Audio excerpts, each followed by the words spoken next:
आपण मानकर प्रिय वास्तुविद सन्यासी महाराणा आपण मानक स्वागत करुच्ची आमर वास्तु अनुचिंतार आज अध्याय। तेज दर्शक बंधु पूर्व अध्याय मानकरे वास्तु अनुसार आम आम घर कौटी एंट्रांस करवा कौटी बेडरूम करवा कौटी आपणकर वेटिंग हॉल करवा कौटी आपणकर ठाकुर घर करवा कौटी रोषे घर करवा आम आलोचना करते।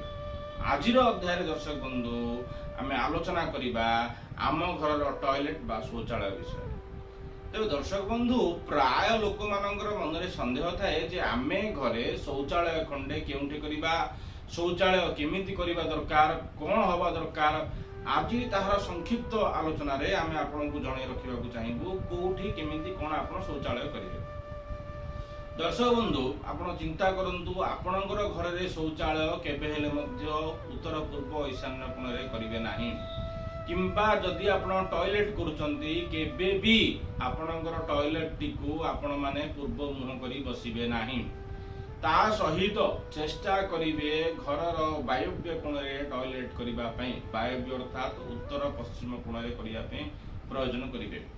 आग्नेय कोण रे टॉयलेट को प्राय वर्जन करिवे ता सहित सीढ़ी तळे टॉयलेट करिवे नाही एवं ठाकुर घर मुहरे केबे टॉयलेट करिवे नाही कि बेडरूम मुहरे मध्य केबे टॉयलेट करिवे नाही।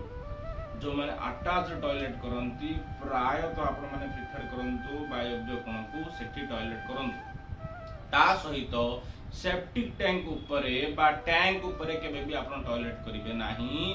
एहा सहित कूओ किंबा नळ कूओर फ्रंट रे मध्य टॉयलेट करिवे नाही। ता सहित आपण माने चिंता करंतु टॉयलेट टिकु आइसोलेट करी वास्तुभूमि रो दूर जगह रखिया पे चेष्टा करंतु। टॉयलेट रो डोर को सब बेले बंद रखिया पे चेष्टा करंतु। टॉयलेट जो द्वार खोला हुए ता द्वारा घरे राहुर प्रभाव देखा दिए जहा द्वारा घरे नकारात्मक शक्ति विद्यमान हुए रोग बढ़िबार मध्य संभावना अछि।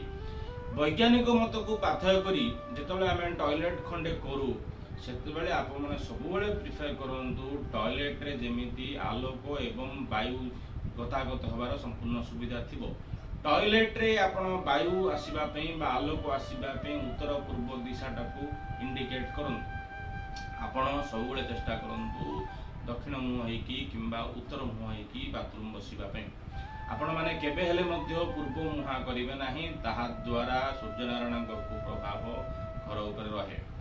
खास करी टॉयलेट उपरे आपण माने बहुत लोक गार्बेज पे बा विभिन्न प्रकार जिनिस रखिया पे व्यवस्था करंती ताहा मध्य करिवे नाही ताहा द्वारा मध्य घरे नकारात्मक प्रभाव पड़िଥାଏ।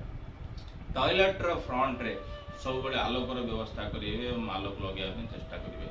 टॉयलेट भीतर रे आपण सब बेले क्रीम कलर प्रिफर करंतु करि परिबे बा ग्रीन करि परिबे।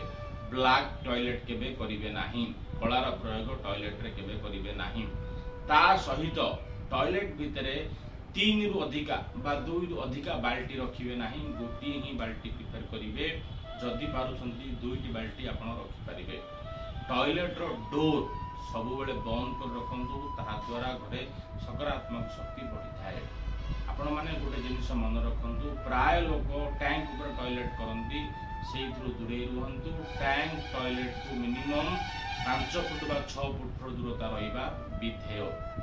आगामी अध्याय मानकरे जदि किछि क्वेरीज थाए किछि आपण मानकर संदेह थाए आपण मान निजर मतामत दियंतु टॉयलेट को नहीं कि बा वास्तु अनेक जिनिस को नहीं कि आगामी अध्याय मानकरे घरर अनेक गुरुत्वपूर्ण विषय दिग ऊपर आम आलोचना करिबा। आज दर्शक बंधु एतिकी रहिलु। हर हर महादेव जय जगन्नाथ।